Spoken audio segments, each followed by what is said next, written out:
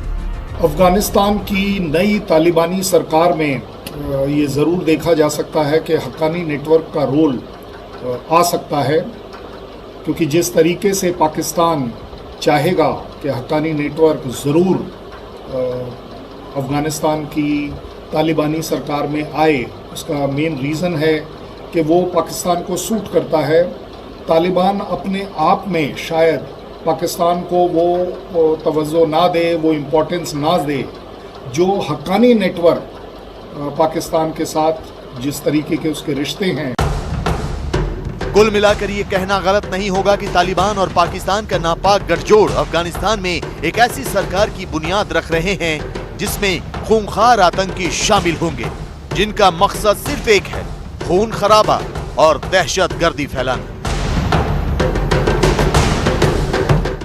फिलहाल इतना ही, दीजिए पूरी टीम को इजाजत। नमस्कार।